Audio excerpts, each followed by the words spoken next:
Dad, this year we are celebrating Thanksgiving with family. You are not invited. That is how the betrayal began, and I definitely did not deserve it. And when his wife added that I had not yet earned a place at her table, I replied with only one thing. I am canceling all automatic payments. An hour later, 95 missed calls. And then something happened that turned everything upside down. Before we continue, subscribe to the channel and tell us where you are listening from in the comments. The message arrived at 3:47 in the afternoon on a Wednesday, 2 days before Thanksgiving. I was reviewing a client portfolio when my phone vibrated against the mahogany desk. I looked down, expecting confirmation about plans for Thursday dinner. Maybe Michael was asking what time I would arrive or what I wanted to bring. Instead, I read, Dad, this year we will celebrate Thanksgiving only with immediate family. You are not invited. I looked at the screen and read it again. The words did not rearrange themselves to make sense. My reading glasses slid down my nose as I leaned in as if proximity could alter the meaning. Only immediate family. I was his father. What could be more immediate than that? Before I could process it, another message appeared in the family chat. Linda's name appeared with that little typing indicator, and then her words materialized like a slap in the face. Maybe one day you will earn the right to sit at the table with us, William. Not yet. I felt a tightness in my chest. I set the phone down carefully, like someone setting down something fragile that might break if handled roughly. But I was not the fragile one. I was the one who had kept everything under control for 8 years since my wife passed away, leaving me submerged in guilt, trying to prove to my son that I could still be the father he deserved, despite his mother's absence. I picked up the phone again. I checked the chat history. I found the thread from 3 months ago where Michael had asked me if I could cover the mortgage just for a few months while he adapted to a new position. I found Linda's message from last spring about private school tuition, how it was an investment in their children's future, and was I not investing in my grandchildren's future? And I found my own answers, each one a variation of course. Done. Sent. Whatever you need. My fingers moved almost on their own, opening my banking app. I navigated to the recurring payments section and simply looked at the list. I looked at it closely, perhaps for the first time since I set it all on autopilot. The mortgage payment, Michael's car lease, Linda's car lease, private school tuition for both kids, house insurance, utilities, the premium cable package, Linda's credit card autopay because she had convinced me that her business expenses were actually investments in Michael's future networking opportunities. I murmured the sum, letting every word hang in the empty office. $8,550 a month. Footsteps were heard approaching outside my office. Steve from the suite next door stopped at the doorway already with his coat on. His voice was cheerful and carefree. William, are you leaving soon? Happy Thanksgiving. I looked up and put on my mask. You too, Steve. Drive safely. He waved at me and disappeared down the hall. I heard the elevator ding, and then silence reigned again. Almost the entire building had already emptied out for the long weekend. I was alone with my phone, my computer screen, and a clarity I had not experienced in years. I read Linda's message one more time. Maybe one day you will earn the right, as if I had not earned anything, as if $8,000 a month were just an expectation, an assumption, the price I paid for the privilege of occasionally seeing my grandchildren at whatever event Linda deemed appropriate for my attendance. The screen went a little blurry. I took off my glasses and left them next to the keyboard. Without them, the numbers on my banking app became blurry and indistinct, but I did not need perfect vision to understand what I was seeing. I had been looking at this reality for years without seeing it. I thought about calling Michael directly, demanding an explanation, asking him what I had done to deserve this dismissal. But I already knew the answer. Nothing. I had done nothing but become indispensable and invisible at the same time. I was a checking account with a heartbeat, valuable only for what I could provide, and easily discarded as soon as I expected something as unreasonable as a seat at the Thanksgiving table. My thumb hovered over the bank app. The office was silent. Through the window I could see the sun descending toward the McDowell Mountains, dyeing the Scottsdale sky in shades of copper and amber, beautiful and indifferent. The city would keep moving whether I spent the day alone or surrounded by family who tolerated me for my wallet. I opened the family chat one more time, read the 2 messages again, and then slowly reviewed the list of payments in my banking app. Every entry represented a decision I had taken: compensation for not having been present enough when their mother was sick, for working too many hours when Michael was little. For every perceived failure, I tried to remedy with money, because money was something I understood, something I could control. I stared at the list until the numbers were burned into my vision. My voice came out lower than expected, absorbed instantly by the leather chair and the empty walls.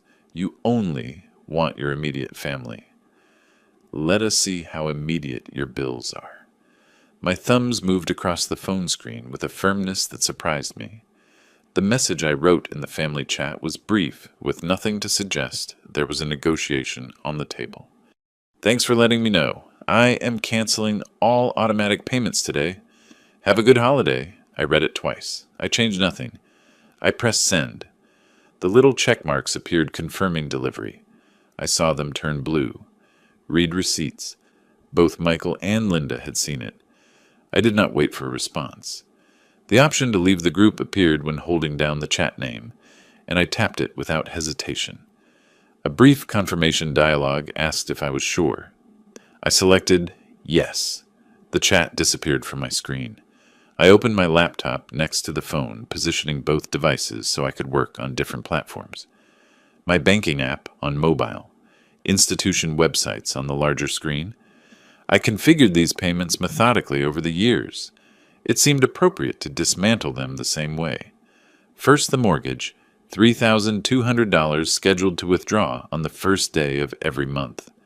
I navigated to my main bank's webpage, logged in, and found the recurring payments section. The entry was there with its little elegant active status in green. The cursor hovered over Cancel Scheduled Payment for about 3 seconds. Then I clicked. A confirmation dialog appeared. Are you sure you wish to cancel this recurring payment? The recipient will not receive an automatic notification. I clicked Confirm. The status changed from green to gray. Cancelled, I murmured to the empty office. 3,200.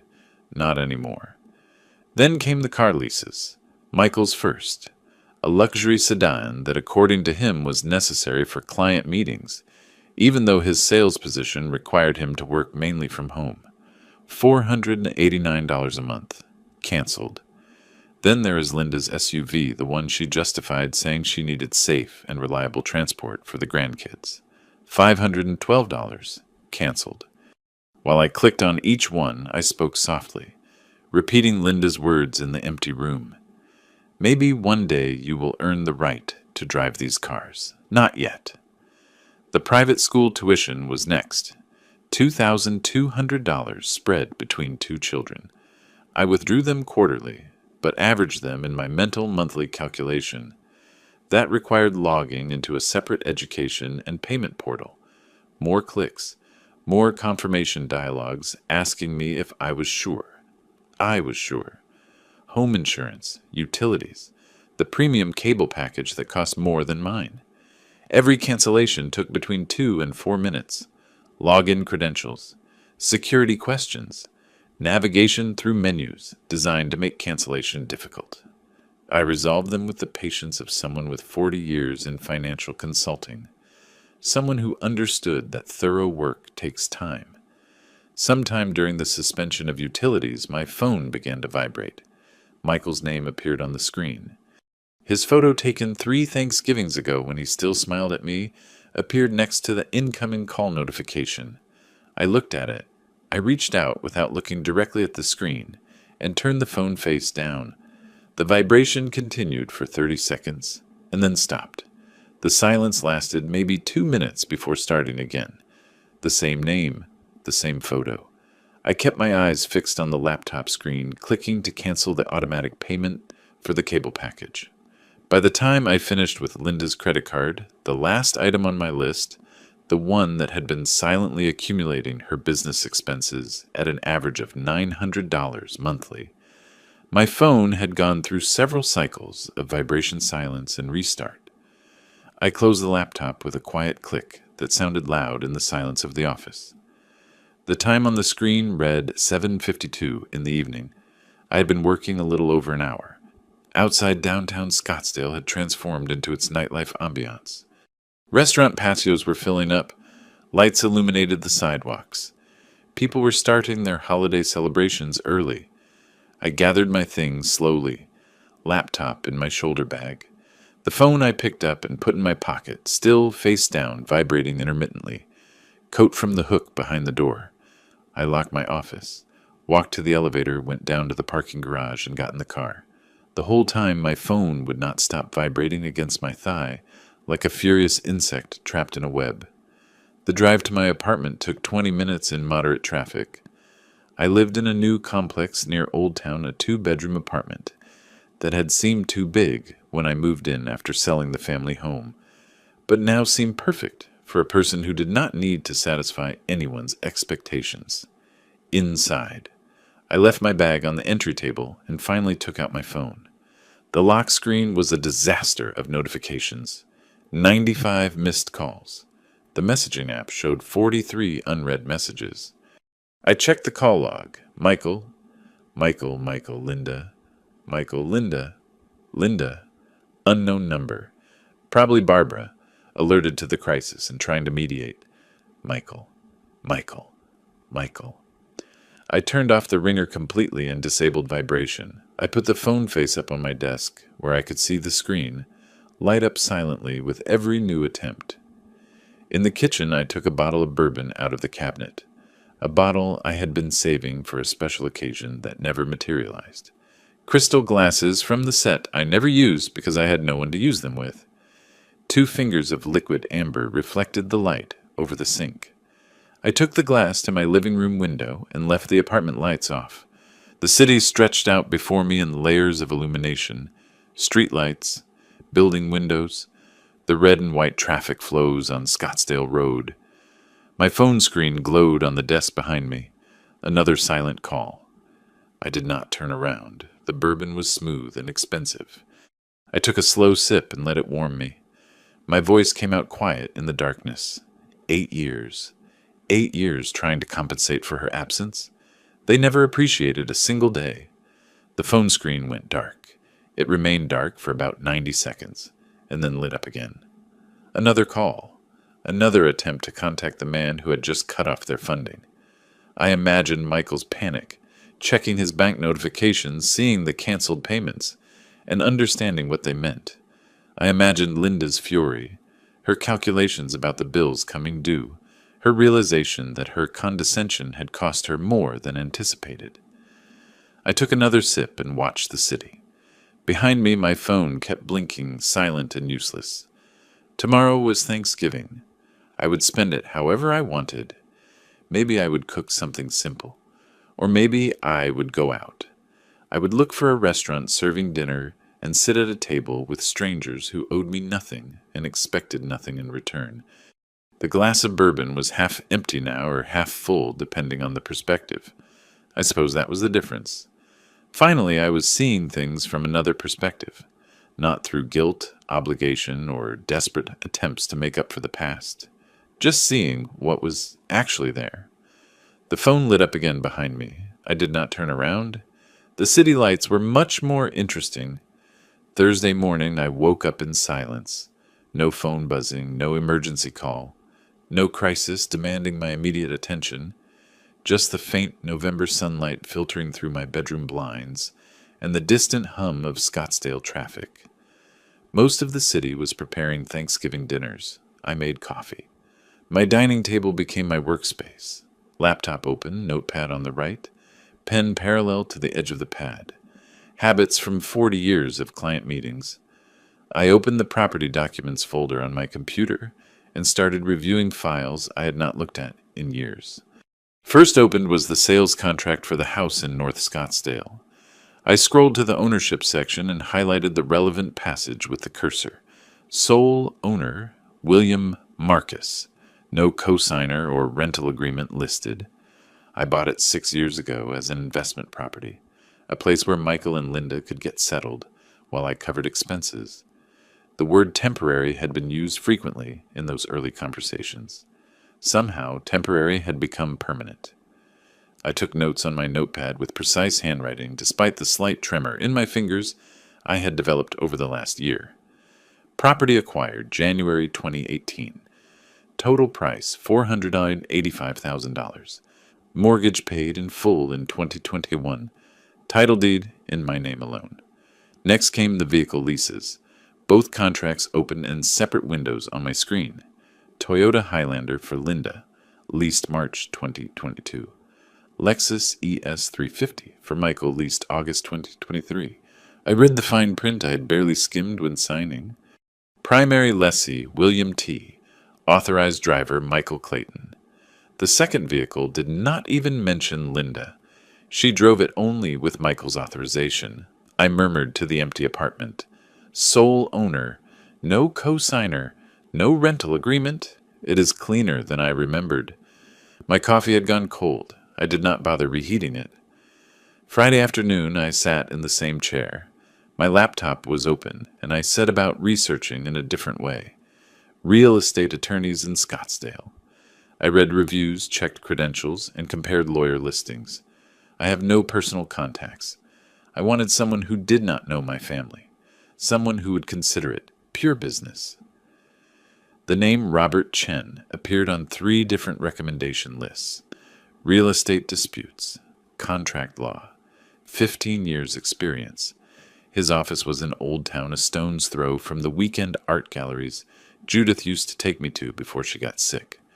I filled out his online consultation form and selected the first available appointment, Monday, December 2nd at 10:00 a.m. Click Send. The confirmation email arrived 30 seconds later. Saturday morning, I was reading in my bedroom when my phone chimed with the doorbell camera alert. I opened the app and saw Michael and Linda materialize on my screen, standing in the hallway in front of my door. Michael raised his hand to knock, a hesitant gesture, almost apologetic. Linda was behind him, arms crossed, moving her mouth as if giving instructions. I turned up the volume. Michael's knuckles touched the door. 3 soft knocks, not wanting to bother the neighbors. Linda's voice came through faint but clear. Louder, he is probably ignoring us. Michael tried again, a little louder. I watched from my armchair with the phone screen resting on my knee as my son performed the pantomime of reconciliation. Linda stepped forward, her face twisted in frustration. William, open this door. You cannot abandon your family just like that. Her fist pounded the door hard. Michael hunched his shoulders. He reached out and touched her arm. Maybe we should go. She shook him off. She pounded again. She screamed my name 3 more times, each repetition sharper than the last. I saw her face flush in the grainy camera image. I saw Michael glance nervously toward the elevator. I watched them stand there almost 10 minutes before Linda finally grabbed Michael by the elbow and dragged him down the hall. They disappeared from the frame. I heard the elevator ding through the walls.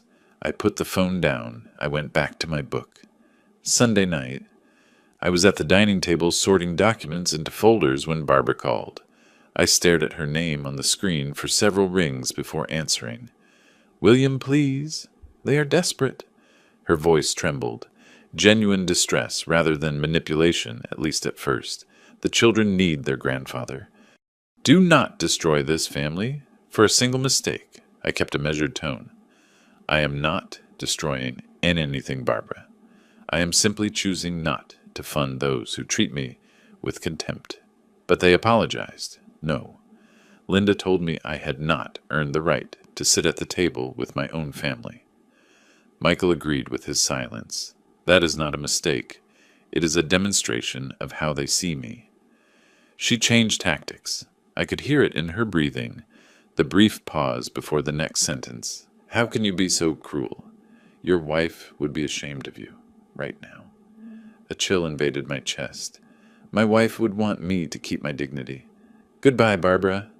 I ended the call. I put the phone face up on the table and watched it light up twice more with her attempts to call back. I did not answer. The apartment felt especially quiet after that. I organized the last folder, slammed it shut, and stacked it with the others. I leaned out my window and watched the Sunday afternoon traffic, the restaurants with their orange outdoor heaters, lit couples walking their dogs, the daily rhythm of those not spending the holiday weekend remembering family failures. I spoke to the empty room. Everyone thinks money is synonymous with love. No one asks what love is worth without respect. My reflection in the window glass looked older than 62 years, tired but not defeated. There was a difference between exhaustion and surrender, and I had spent too many years confusing them. Monday morning would arrive.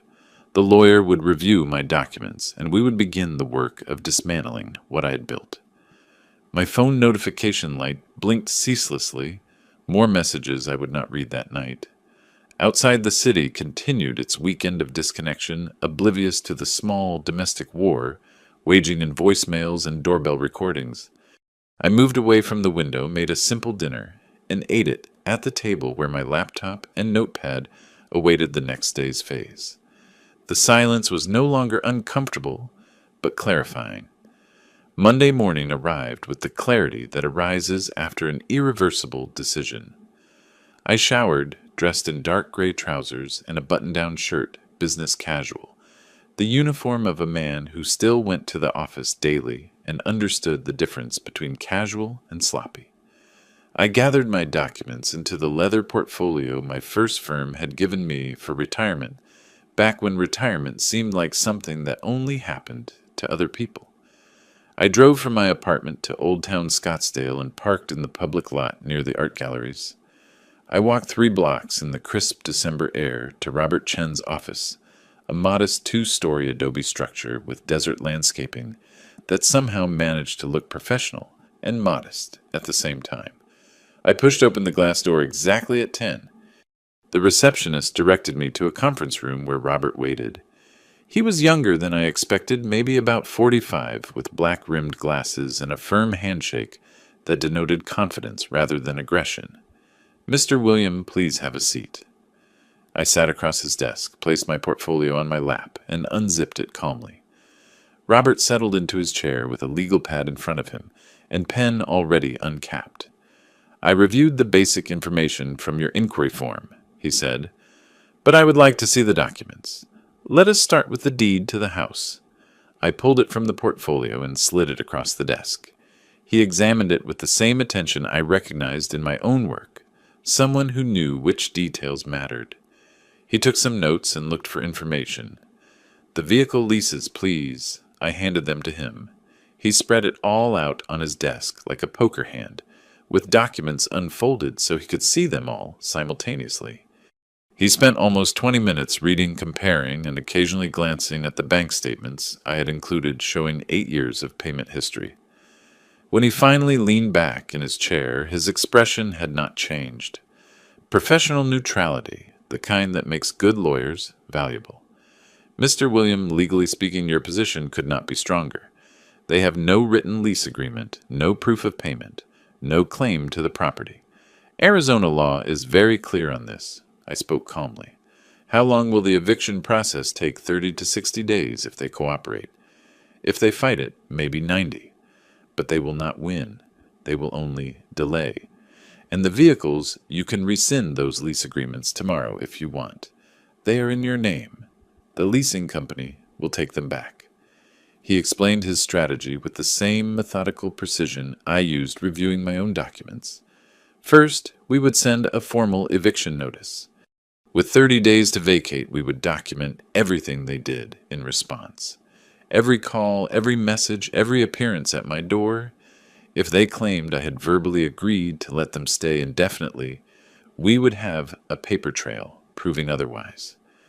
"When can you send the notice?" I asked. "I can have it drafted by Wednesday with courier delivery to their home Thursday at the latest." He quoted me a retainer of $5,000. I did not hesitate. I took my checkbook from the inside pocket of the portfolio and wrote the check with practiced movements. 40 years of signing checks had made the motion automatic. I tore it out and slid it across the desk. Robert examined it briefly, then reached out again. "I will be in touch Wednesday with the draft for you to review." I shook his hand, gathered my documents, and left his office with the feeling of having completed any other professional transaction, which was precisely what it was. Back at my apartment that night, I returned to my usual routine. Dinner news the stack of client files I had brought home to review. Around 9, I opened my laptop to check mail and saw Michael's name in my inbox. Subject: Dad, please. I opened it and read 3 paragraphs of apologies with excuses. Linda had pushed too hard. He should have stopped her. She never meant to hurt me. Could we sit down and talk, please? He knew he had made a mistake. I read it twice. I considered the careful wording the way he presented himself as a victim of Linda's influence, rather than a willing participant in my exclusion. The request for conversation that carefully avoided any real acknowledgement of years of receiving without gratitude. I murmured at my screen 8 years too late for that conversation. I moved the cursor to the archive button and clicked once. The email disappeared from my inbox. Wednesday passed quietly. Thursday afternoon, I was in my office reviewing my portfolio allocation when my desk phone rang, sounding like a thunderclap. "Mr. William, there is a man in the lobby claiming to be your son and requesting to see you. He is becoming disruptive." I looked at my computer monitor and switched the interface to the building security camera, a feature available to senior staff precisely for these situations. I selected the lobby camera. Michael appeared on the screen, pacing near the elevator. His gestures were jerky and agitated. The security guard stood between him and the elevators, professional but firm. "Should we call the police?" the guard asked over the phone. I saw Michael raise his hands. I saw his mouth move as if he were shouting. I saw him point at the elevators, at the guard, and back at the elevators. The desperation was visible even through the grainy camera image. "No," I said, "just escort him out. Do not let him back in." I stayed on the security feed after hanging up. I saw 2 guards approach Michael. I saw him argue, shoulders hunched, just like at my apartment door. I saw him finally turn toward the exit, surrounded by security, his whole body radiating defeated fury. The lobby returned to its usual rhythm. People entering, leaving, crossing toward elevators, undramatic. I went back to my portfolio allocation spreadsheet and spoke softly to my empty office. "You wanted to exclude me from the table, Michael. Welcome to the same feeling." My phone showed no new messages. The workday continued its usual course. Outside my window downtown, Scottsdale went on normally. The lunch crowd dispersed. Afternoon meetings began the city indifferent to small family catastrophes. I returned my attention to the numbers on the screen.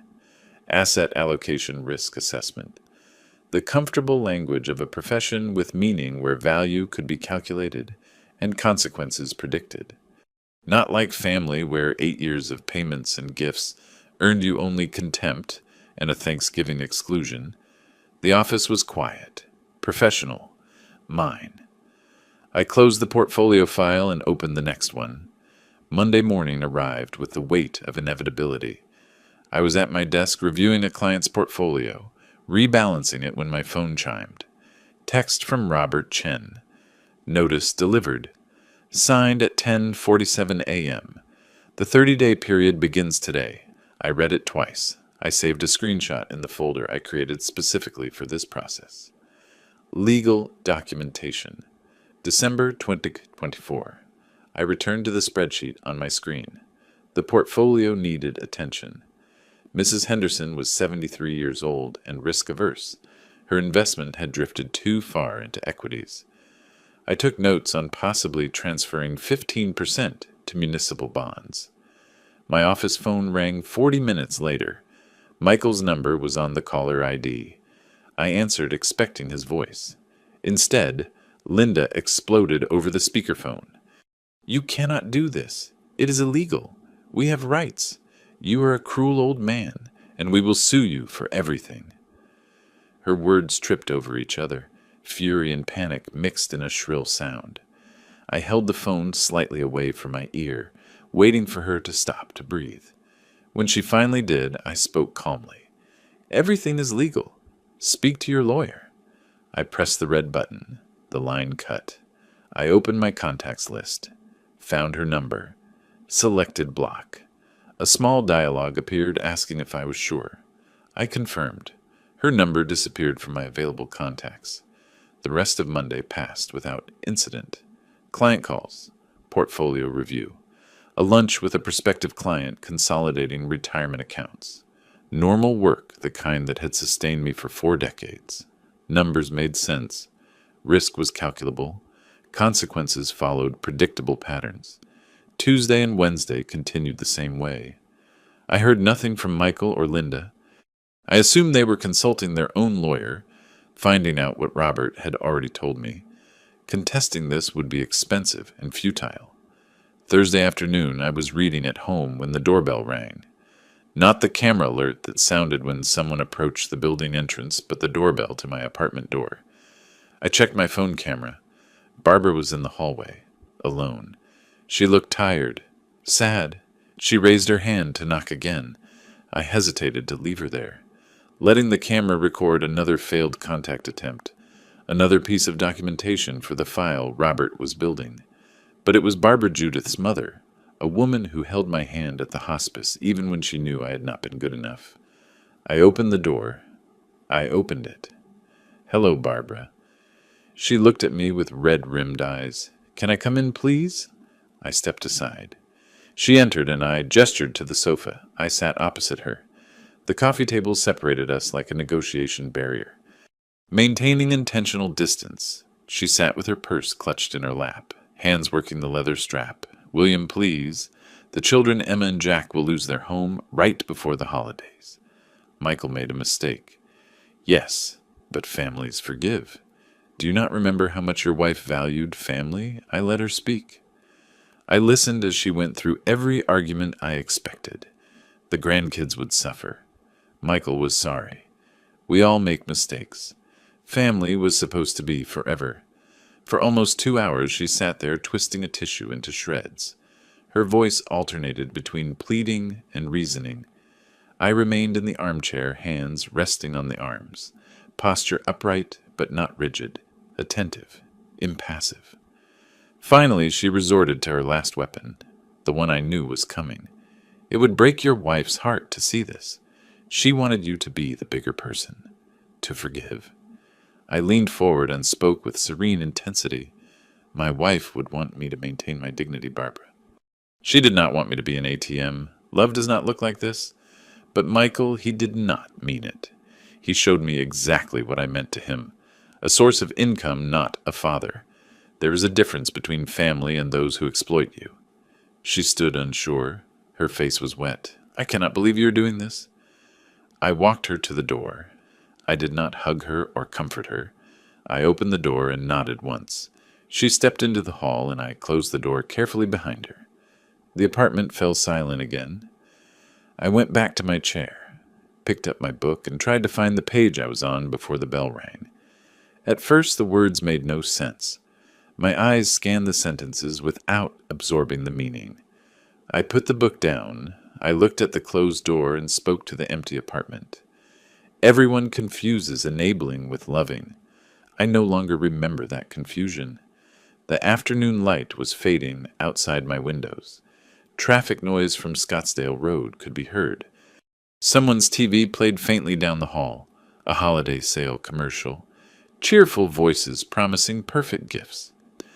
I thought about Barbara's face as she left, the genuine pain she felt. She thought she was helping. She thought she was defending family values.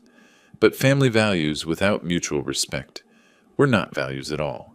They were just chains disguised as connection. My phone was on the nightstand, dark and silent. No new messages.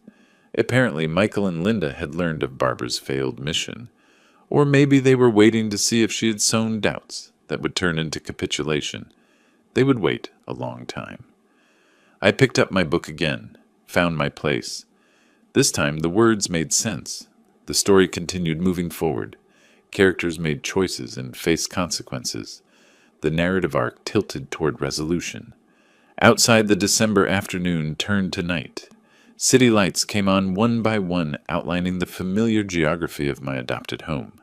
Scottsdale in winter. Cool, clear, beautiful in its desert way.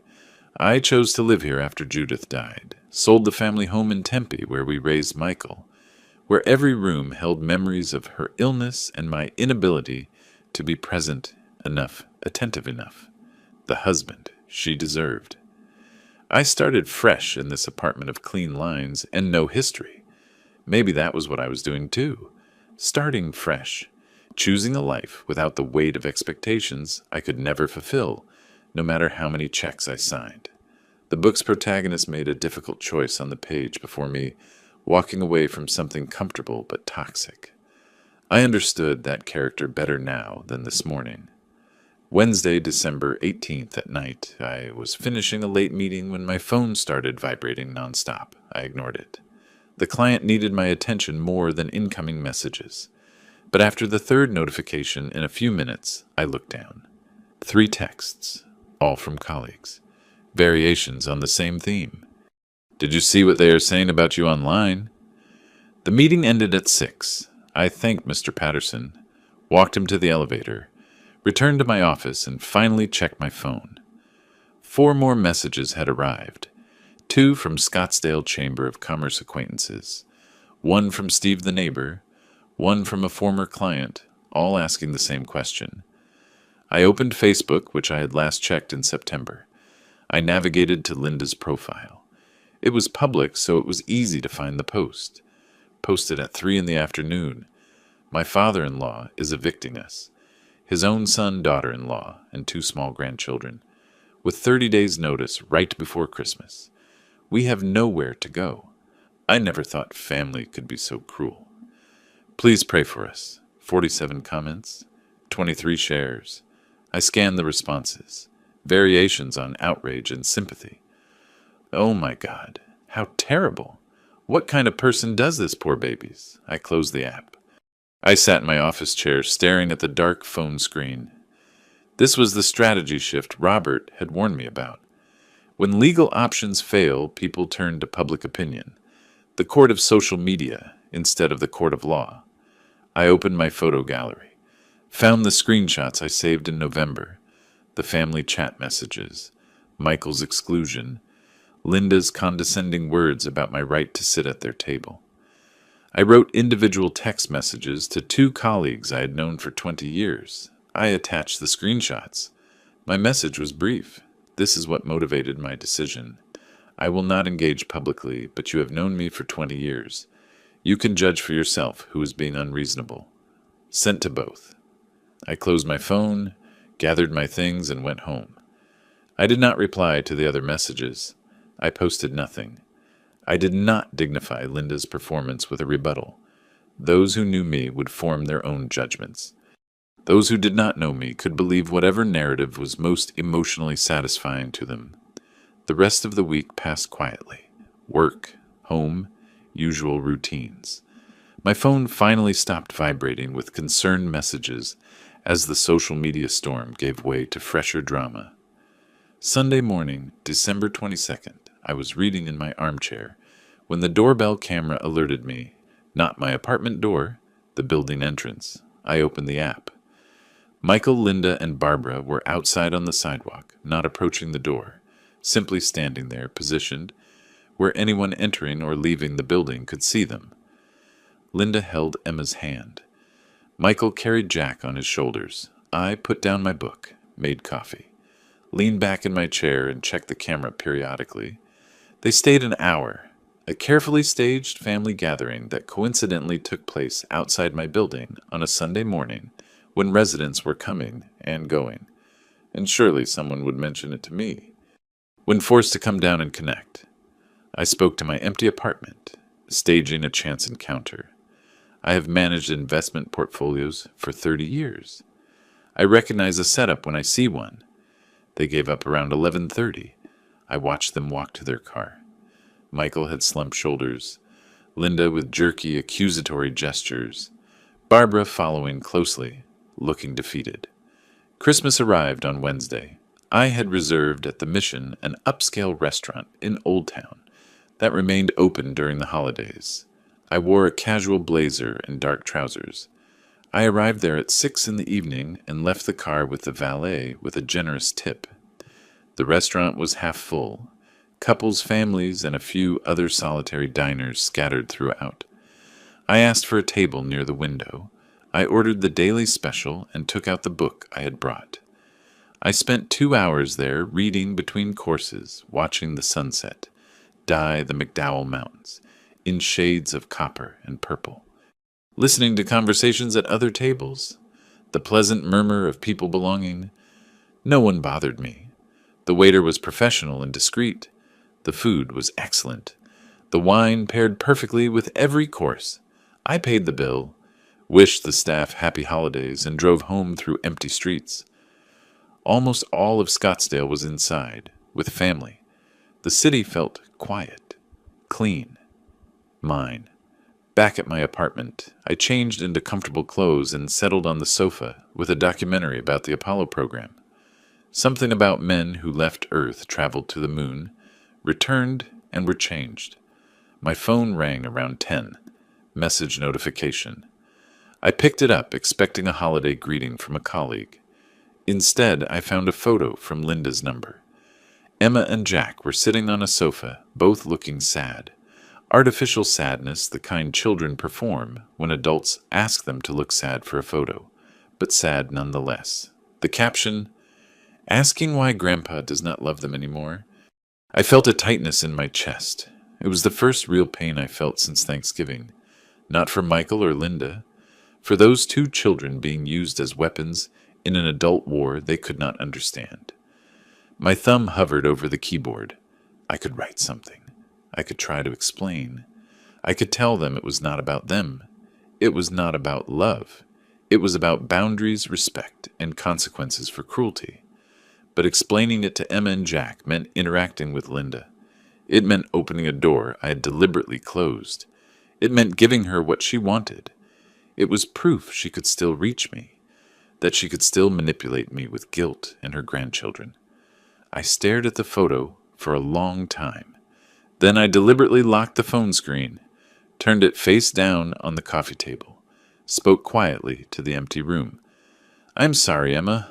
I'm sorry, Jack. But this is not about you."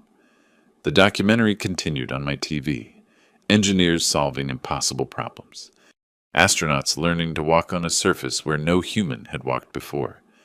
Men making difficult decisions in unprecedented situations.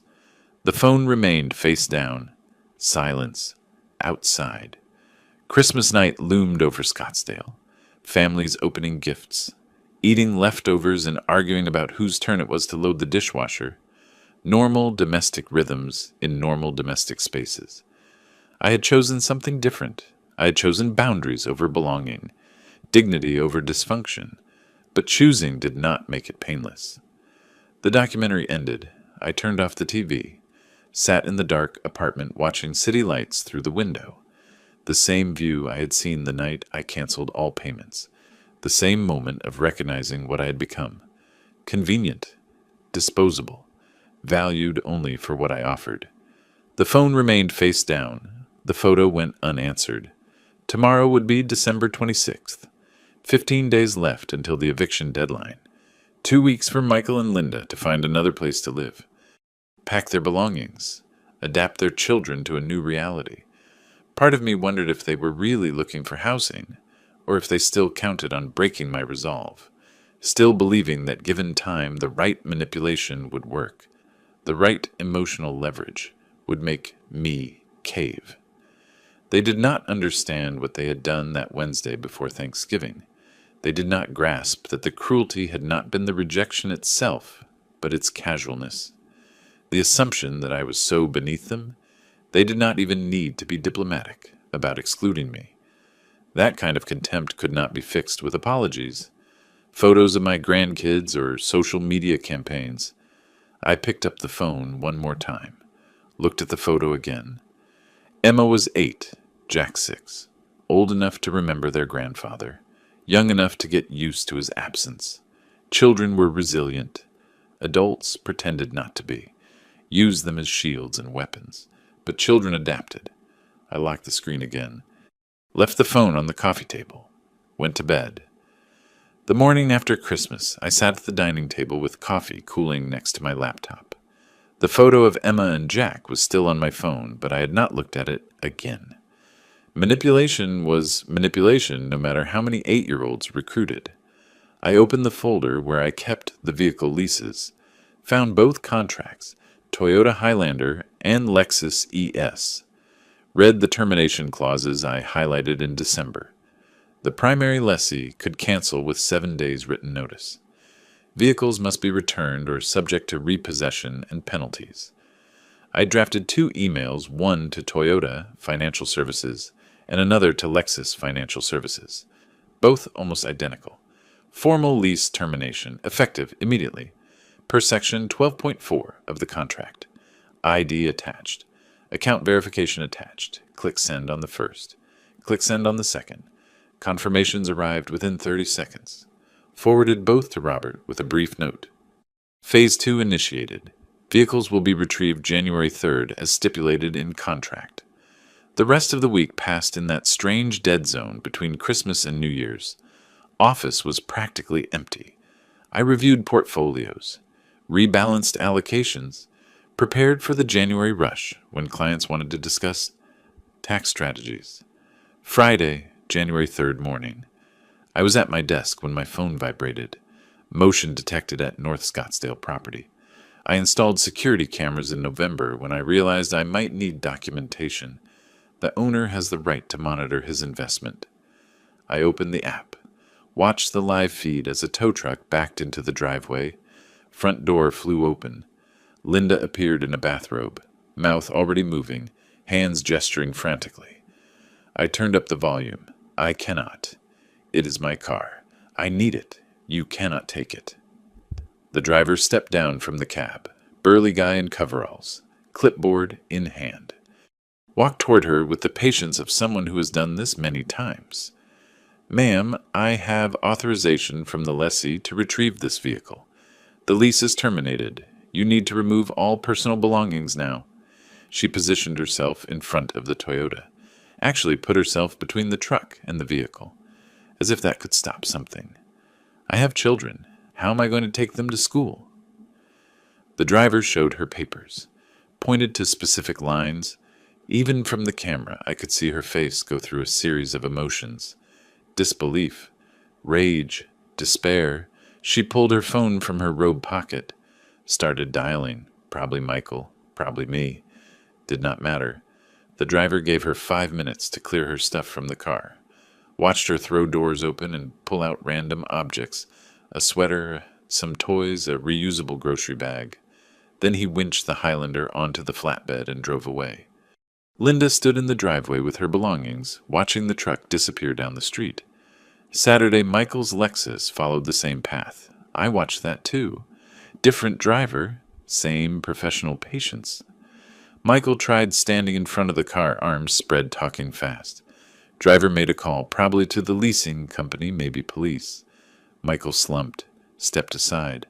The Lexus vanished on another flatbed. My phone started receiving texts from numbers I did not recognize. Linda must be borrowing phones now that hers was blocked. I read them without replying. Variations on despair and fury. Then I added each new number to my block list. The week between vehicle recovery and eviction deadline felt longer than it probably was. Went to work, came home, checked security cameras, occasionally seeing Michael and Linda loading boxes into a moving truck they had rented. Thursday, January the 9th night, I sat in my dark apartment with only my laptop screen glowing. Opened security feed and watched. Michael and Linda making trip after trip. Boxes, furniture, lamps. Everything they had accumulated over 6 years, living rent-free. Their movements were mechanical. Exhausted, they did not seem to speak to each other. Around 9 p.m., the U-Haul finally pulled away from the curb. Michael driving, Linda in the passenger seat, both staring straight ahead through the windshield. The house stood empty under streetlights. I closed the laptop, sat in the dark for a while. Felt relief, not triumph. This was not victory. It was just the end of an unsustainable situation, like finally selling a bad investment. You did not celebrate. You just stopped losing money. Friday morning, I drove to the North Scottsdale house, used my key to open the front door. Sound echoed in the empty space. I walked slowly through every room, my footsteps too loud on hardwood floors. The house smelled of cleaning products and abandonment. They had tried to leave it presentable, probably hoping I would not claim damages. In the hallway, I found scratches on the wall, looked like furniture scraped it during the move. In the living room, a dark stain on the carpet near where the sofa had been. Probably coffee or wine, too set to clean. I photographed both, not because I planned to do anything about it, just documentation. Proof of what was left behind. My phone vibrated. Text from Robert. "Move out clear," I replied. "House inspection complete. Minor damages noted. What is next step?" His reply was quick. "Document everything but do not pursue financial claims. It will look petty and vindictive. You have already made your point. Let them go." I read it twice. He was right. Chasing them for a carpet stain and wall scratches would ruin everything. Make it look personal instead of principled. Understood. Proceeding with next steps. I took one more walk through the empty house. Looked out back windows at the small yard they never maintained. Checked the garage where Michael's Lexus used to park. Everything hollow, clean, ready for the next chapter. Locked the front door. Stood for a moment in the driveway, keys in hand. They lived here 6 years. Never paid rent. Never maintained the property. Never acknowledged the gift they were given. Got in my car and drove back to my apartment. The house would sit empty for now. Robert had advised waiting a few weeks before listing it, let the dust settle. But eventually I would sell it, close that chapter completely. Ensure Michael and Linda understood there was no going back. January sun was bright and cold. Traffic flowed smoothly on the way home. Past people walking dogs, jogging, living their normal Friday lives. Mine was normal now, too, or would be once I finished what I started. Parked in my building garage, took the elevator up, opened my apartment door and walked into the quiet space that was mine and no one else's. No one expecting money. No one sending manipulative texts. No one weaponizing children. Just silence. Clean and simple. Made lunch. Answered some work emails. Spent the afternoon organizing tax documents for my accountant. A normal life. The kind I had been funding for others while neglecting my own. Not anymore. A week after move-out, I was at my desk reviewing my monthly budget when something caught my eye. The automatic withdrawal section was almost empty. Mortgage payment canceled. Car leases gone. Insurance premiums vanished. Tuition deleted. Opened a spreadsheet. Ran the numbers. $8,550 monthly. Staying in my accounts now. Updated my retirement projections. Watched the compound interest calculations adjust upward. Satisfying. In a purely mathematical way. Third week of January. My phone rang. Michael's number. Almost let it go to voicemail, but something made me answer. Linda's voice exploded over the speaker before I could say hello. "William, please, I am begging you. Forget everything else. Just pay for the kids' school. Emma and Jack did nothing wrong. They need their education. We cannot afford the third term without you." I let her finish, her voice sped up with panic, words tripping over themselves. When she finally paused for breath, I spoke calmly. "You told me I did not deserve a seat at your table. Why should I pay for their education?" I pressed the red button. The silence that followed felt appropriate. That night, my credit monitoring app sent an alert. Michael's name appeared in the notification. We had connected years ago when I added him as an authorized user on one of my cards, a connection that still showed linked accounts. His credit score had dropped 118 points. Collection activity detected. I reviewed the details without doing anything. Closed the app. Went back to the book I was reading. Financial consequences were unfolding exactly as they inevitably would.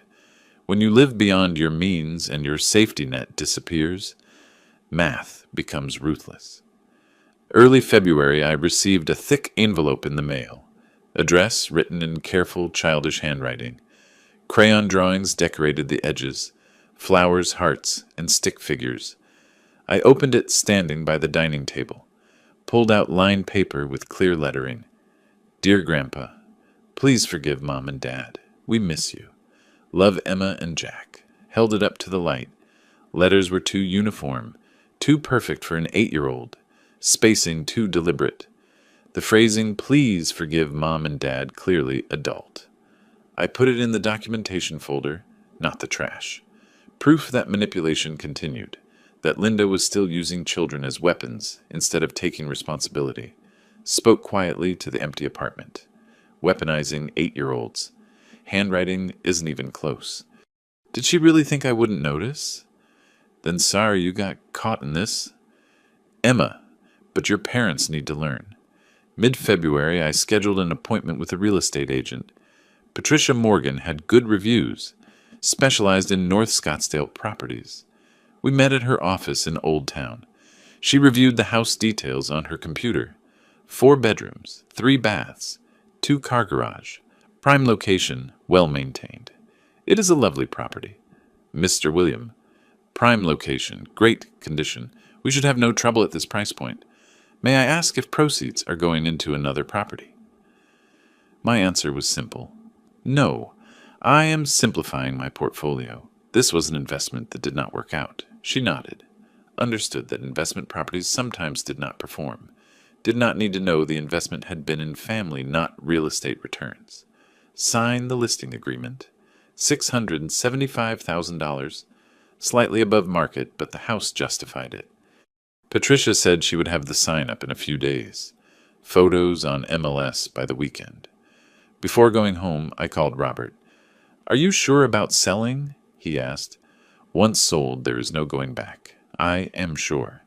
They need to understand this door is closed forever.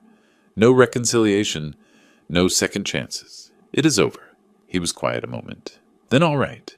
You have been consistent from the start. I respect that.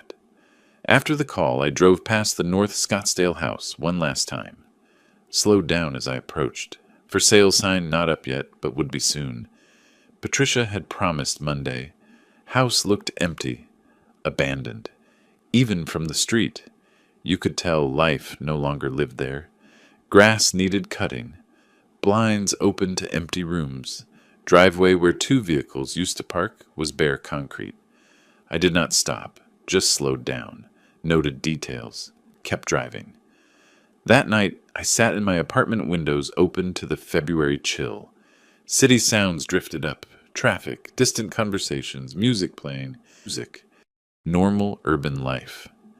My phone lay on the coffee table, dark and silent, no desperate calls, no manipulative texts, no photos of sad grandkids. Linda had either run out of strategies or finally accepted nothing was going to work. The math of their situation was brutal and simple. Michael made $75,000 a year. After taxes, about $4,700 monthly.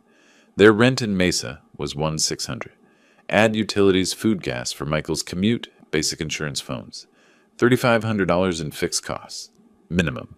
Left $200 monthly for everything else. No private school, no luxury cars, no lifestyle they had grown accustomed to. And now collection agencies were calling about her credit card debt. $8,500 they could not pay. Credit scores plummeting. Future loans would cost more. Future rentals would require higher deposits. The cascade of consequences had its own momentum now. I was not forcing anything. Just watching gravity act on a structure I had stopped propping up. Thought about Emma and Jack. Hoped they were resilient. Hoped Mesa public schools treated them well. Hoped they eventually understood their parents' choices created this, not their grandfather's boundaries. But that was years away. For now, they were confused kids wondering why everything changed. That part did not feel good, never would. Children were casualties of adult dysfunction, always had been. I had tried to prevent it by funding their lifestyle, but all I had done was delay the inevitable and enable their parents' irresponsibility. Sometimes the kindest thing was to stop being kind in ways that fostered dependency. Outside the city continued its nightly rhythm, restaurants filling, couples walking to dinner, everyday movements of people living within their means, maintaining dignity, not exploiting relatives. I closed the windows. Apartment fell silent again. Retirement account healthier than in years. Stress level down. Self-respect restored. Low prices. The estrangement of a son who had shown his true character. Distance from grandchildren used as pawns. Judgment from those who did not know the whole story. But I had paid higher prices before. Paid them monthly for 8 years. Paid them in dignity, in self-respect, in the slow erosion of knowing I was being used. This price, loneliness, judgment, irrevocability at least, was honest. Made dinner. Watched news. Prepped for tomorrow's client meetings. House would sell. Last thread would be cut. And I would continue the life I had reclaimed.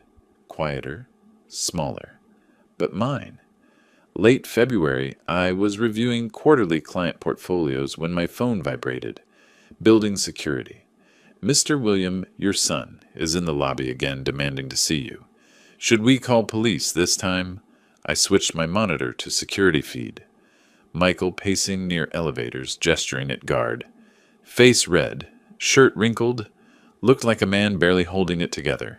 No. Just escort him out. Document the incident. Watched him argue a minute more before security guided him toward door. Shoulders slumped, defeated, felt pity, but it was distant, clinical, like watching a stranger deal with a problem they created. That afternoon, an email arrived. Subject: You are destroying us. Opened it. Read Michael's accusations, my vindictiveness, how grandkids were suffering, how he was telling everyone the truth about what kind of father you are. Archived it without reply. Let him tell whoever he wanted. Those who knew me would form their own judgments. March 1st, I drove to the coffee shop where Barbara had asked to meet. She was already there, hands clutching a cup, eyes red from recent crying. Please, William, for my daughter's sake, there has to be a way to fix this. I sat down, took out my phone, opened the folder of screenshots kept since November, slid device across table. She read Thanksgiving messages, Michael's exclusion, Linda's words about earning the right to sit at their table. Watched her face transform pleading to shock. 8 years, I said quietly. Over $100,000 a year, and I did not even deserve an invite to Thanksgiving. Scrolled to more proof. Bank statements showing payments. Lease agreements in my name. House deed. Every document presented with precision of financial presentation. Barbara started crying, hand over mouth. I did not know. Michael told me you cut them off for no reason, that Linda was trying to help manage your finances, and you got angry. This, she pointed at phone, is completely different. They excluded you from Thanksgiving, then told me I had to earn the right while I paid for everything. She wiped tears. My daughter would be so ashamed of how Michael turned out. She always worried he depended too much on you, that you were too generous. She was right. Reached out, touched her wrist gently. I do not blame you, Barbara. You did not know. But I will not be manipulated any more, not even by people I love. Your daughter understood dignity. She wanted me to keep mine. She nodded, squeezed my hand. Alliance shifted in that moment. Not against Michael, but toward truth. Mid-March, my phone rang. Patricia Morgan. Mr. William, excellent news. We have an accepted offer, $670. Or cash buyer, 30-day close. Thanked her. Ended call. Sat in office chair, letting it sink in that last physical link was broken. When sale closed, I netted $460,000 after clearing mortgage and fees. Met with financial advisor. Moved it into municipal bonds and dividend stocks. Conservative. Stable. Funding my retirement, not someone else's lifestyle. April Michaels served with court summons. Credit card company suing for $11,200. Original debt plus interest and fees. Court ordered wage garnishment, 25% of his paycheck. Did not hear from Michael, but from credit monitoring app, still showing linked accounts from years ago. Saw alert without emotion. Cascade of consequences now had its own momentum. Early May, Detective Rodriguez from Scottsdale PD called. Mr. William, need to ask some questions regarding complaint filed by Linda Willis, alleging financial exploitation. Kept calm. Will have my attorney contact you with all relevant documentation. This is a false claim. Send everything to Robert. 2 days later, Rodriguez called back. Mr. William, we reviewed everything. No investigation needed. Sorry for disturbance.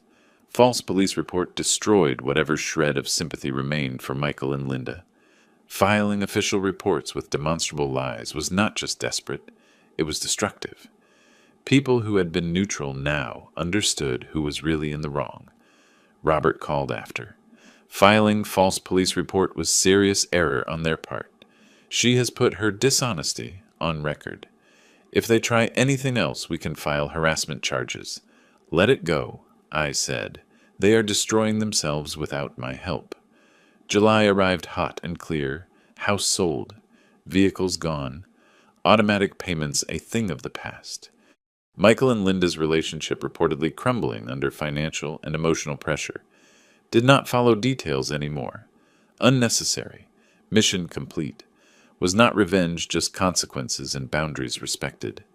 One evening sat on my terrace watching sunset over McDowell Mountains. Phone showed investment balance. Healthy. Growing. Secure. Calendar showed client meetings and dinner reservation at restaurant I wanted to try. Normal life. Mine. No one else's. Satisfaction was not triumph. Was not joy. Just peace knowing I had reclaimed something given away too freely. My dignity. My autonomy. My right to be treated with basic respect. Justice, I learned, was not about punishment. It was about refusing to participate in one's own exploitation, about drawing lines and holding them even when people cried, threatened, or tried to weaponize children. Sunset painted sky layers of orange and purple. Beautiful, indifferent. Mountains did not care about family dramas, financial fallouts, or revenge stories. Neither did I. Not really. Story was over. Only living the life I reclaimed remained. August 1st arrived with morning heat already building. Sat at dining table with coffee laptop, open checking emails, quarterly reports, meeting confirmation junk mail about extended car warranties, and then Michael's name in inbox, subject. I get it now. Almost deleted without reading. Almost. But cursor hesitated. Clicked. Dad, I get it now. We were wrong. I was wrong. Not asking forgiveness because I do not deserve it. Just want you to know I do not blame you anymore. You did what you had to do. Trying to be better for Emma and Jack. No signature. No love, Michael. Just those words. Read twice. Hovered cursor over reply. Started typing. I appreciate that. Stopped. Deleted. Started again with thank you. Stopped again. Finally closed email without replying. Moved to folder named Archive Not Trash. Received my confirmation. No reply necessary. 10 days later, Barbara called. Asked if I wanted coffee at our usual spot. We had re-established relationship after March revelation. Met monthly now, over lattes, she told me. Michael is working himself to exhaustion. 2 jobs, IT position during day, Amazon warehouse evenings.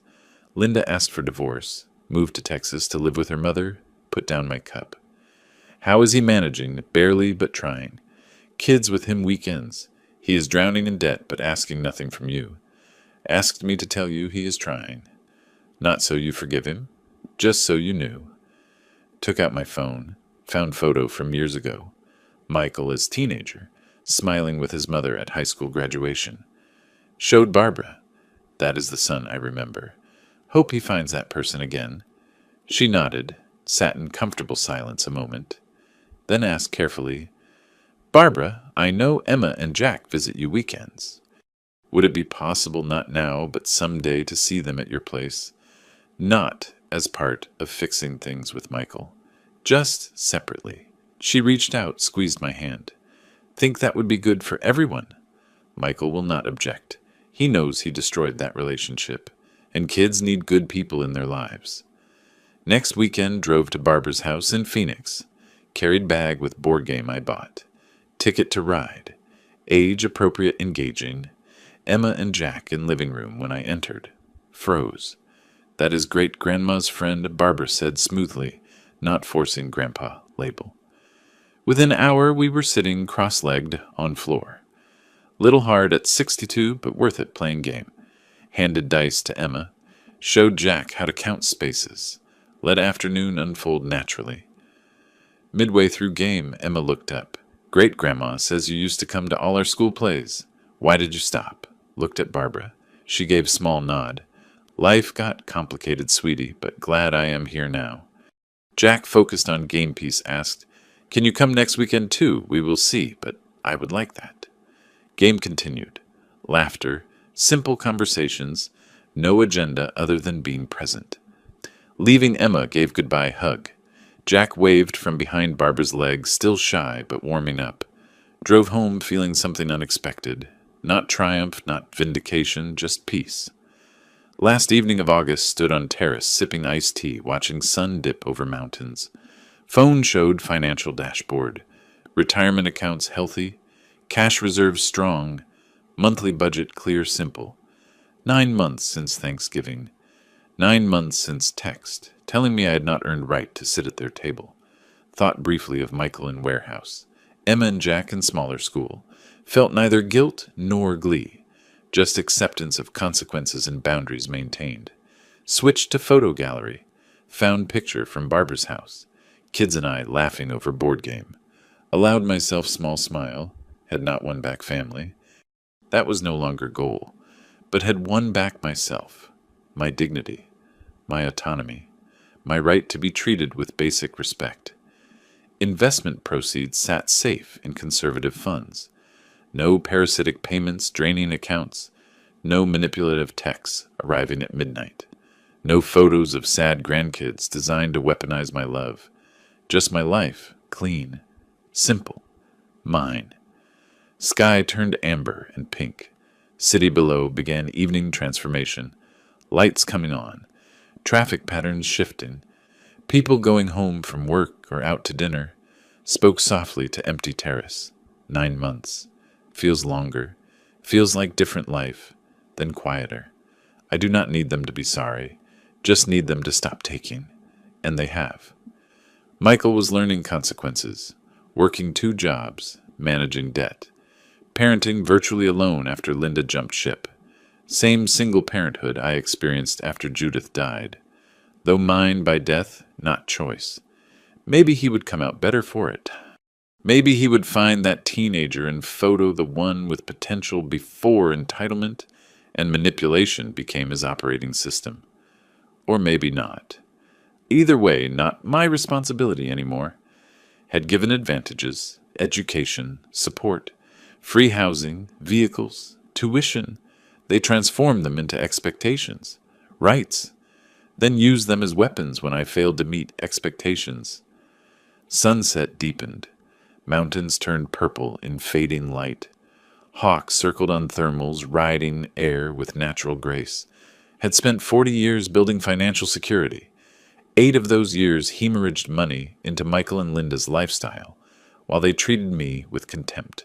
Now bleeding stopped, wound healing, scar tissue stronger than original skin. Phone vibrated. Barbara texting. Kids asked when you were coming back. "Are you working next Saturday?" Replied. "We'll be there." Put phone down. Watched last sliver of sun disappear behind mountains. Sky burned brilliant orange, then faded to deep blue. Justice was not revenge, not punishment, was not even about being right, was simply refusing to fund your own disrespect, drawing boundaries, maintaining them, living on own terms, even when those you loved tried to dictate them through manipulation and guilt. Had drawn those lines, held them, reclaimed my life. Terrace cooling now. Evening breeze carried scent of desert sage and distant mesquite. Inside apartment waited. Quiet, organized, peaceful. Tomorrow, client meetings. Portfolio review. Maybe lunch with colleague. Normal life. Kind I had been too busy helping others live to fully inhabit myself. Finished tea. Picked up phone. Took one last look at photo of Emma and Jack laughing over board game. Then turned and went inside, closing terrace door. Sunset continued, without me. Beautiful, indifferent. Exactly as it should be. If you liked this story, hit like on the video. Subscribe to the channel, and share your thoughts in the comments. To hear the next story, click the box on the left. Thanks for watching.